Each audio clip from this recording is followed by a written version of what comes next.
m'entendez plus? Allô, allô? Est-ce que vous entendez? D'accord. Si tout le monde se tait, on entendra. Alors donc, merci d'être là et de nous rejoindre. Vas-y, c'est ta journée, vas-y. Donc merci d'être là et de nous rejoindre dans le combat de Lucky. Bien qu'en 2011, dans notre pays qu'on dit civilisé, il est triste que l'on veut encore défendre les animaux, que ces derniers ne sont pas encore reconnus comme étant des êtres vivants.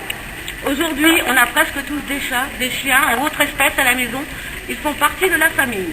Le combat de la protection animale ne devrait plus exister depuis longtemps, car la chose essentielle à notre existence devrait dominer le respect. Nous assistons de plus en plus à une délinquance virulente avec une porte ouverte sur le sadisme de beaucoup trop d'individus en mal de vivre. Et si les condamnations de ces voyous malades n'entrent pas dans les mêmes sanctions que pour les crimes perpétrés à l'encontre de nos semblables, nous continuerons de voir grandir un terrorisme dont la justice semble-t-elle laisse crédit, et qui va s'étendre vers une nouvelle forme de guerre impitoyable. Nous voyons quotidiennement dans le monde des tortures sur les animaux qui semblent être cautionnées par les pouvoirs et la justice. Comment une société responsable peut-elle tolérer de tels crimes? On ne vous demande pas de les aimer, mais de les respecter. Il n'est pas nécessaire d'avoir un amour démesuré pour les animaux pour dire non à leur torture. Vous avez raison. C'est bien, c'est bien, c'est bien. Allez-y. De plus, les protéger, c'est aussi nous protéger. De l'assassinat d'un animal à celui d'un homme, il n'y a qu'un pas.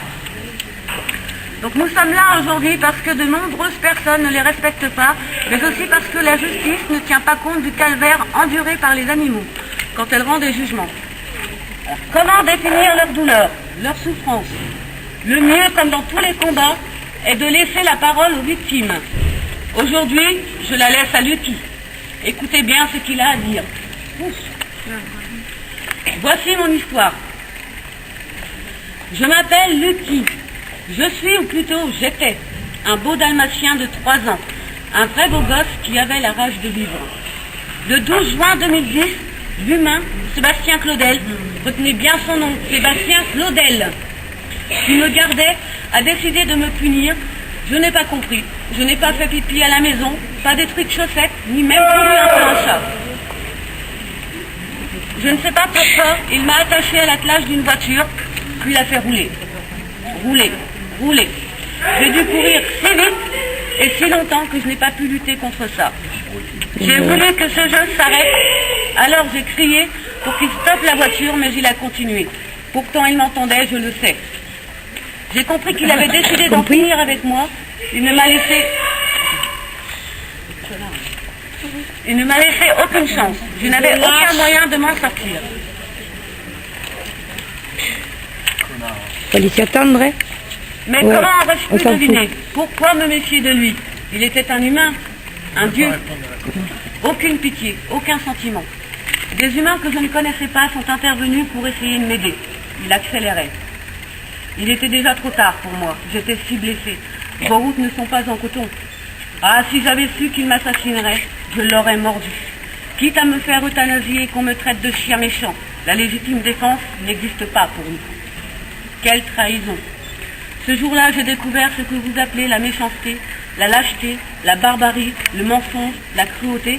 Tous ces comportements, je ne les connaissais pas avant. Chez nous, les poilus, on ne mord que quand on a peur ou pour se défendre. On ne le fait jamais sans raison. On ne connaît pas la haine ni la cruauté gratuite. Puis, beaucoup trop rapidement, votre justice est passée. Sébastien Claudel a été puni à son tour. 6 mois. Et quel genre d'humain êtes-vous pour le laisser faire? Pourquoi nous faites en mal? Pourquoi vous ne punissez pas plus sévèrement? Qui sommes-nous pour vous? Des modes? Des choses? Moi, Lucky, je n'étais pas une remorque. Je pensais, je communiquais, je ressentais, je respirais, j'aimais, parce que c'était une vie. Et on ne traîne pas une vie derrière une voiture. Il n'avait pas le droit. Ne permettez plus, Madame Justice, à tous les mauvais maîtres et humains méchants que vous croisez de détenir d'autres animaux. Protégez-nous et protégez-vous d'eux. Ils sont aussi dangereux pour vous, les humains. Des jugements à la hauteur des faits commis. Nous subissons des actes de torture et de barbarie jusqu'à l'assassinat. Oui, ce sont des faits criminels parfois très bien prémédités.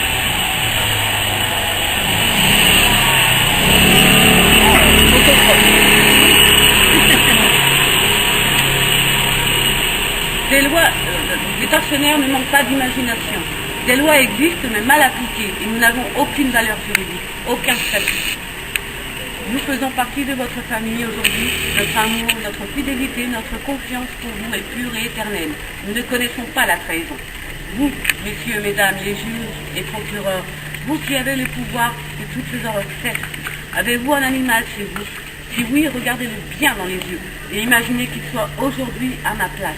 Le chagrin que vous auriez pour l'avoir perdu de cette manière. Que faut-il faire pour atteindre le cœur des hommes? Lucky, inconnu, en colère. Alors le combat est à Nîmes aujourd'hui pour soutenir Hop. Donc on a décidé d'appeler ce petit chat, Hop, ça veut dire espoir. T'as raison mon petit, t'as raison. Il signifie espoir. Aujourd'hui nous en avons, car le verdict sera rendu le 7 avril prochain. Quelle peine pour ces deux bourreaux. On est en droit de douter de notre justice. En même temps, quelle peine serait suffisante pour avoir brûlé volontairement un être vivant? Certains vont dire que nous en faisons trop pour un chat. Alors à ces gens indifférents, aux animaux, je réponds, que vont faire ces deux jeunes hommes lorsqu'ils auront envie de jouer avec une femme ou un enfant? Nous sommes en droit de craindre le pire. Aujourd'hui, nous allons marcher pour Hop. Voilà. Et vous trouvez ce discours long? Non. Long? Non. Parce que sinon, vous auriez raison. Hein. Mais sachez que le temps de la lecture correspond à 1/10 du temps du calvaire de Lucie. 1/10 du calvaire de Lucie. Qui a duré un petit peu plus d'1 heure. Et nous l'avons passé dans de bonnes conditions. Donc à Gap, une autre marche blanche a lieu ce jour pour Faya, battue tout près de chez elle. Voilà. Et maintenant nous allons marcher pour eux, avec eux, et tous ensemble. Voilà.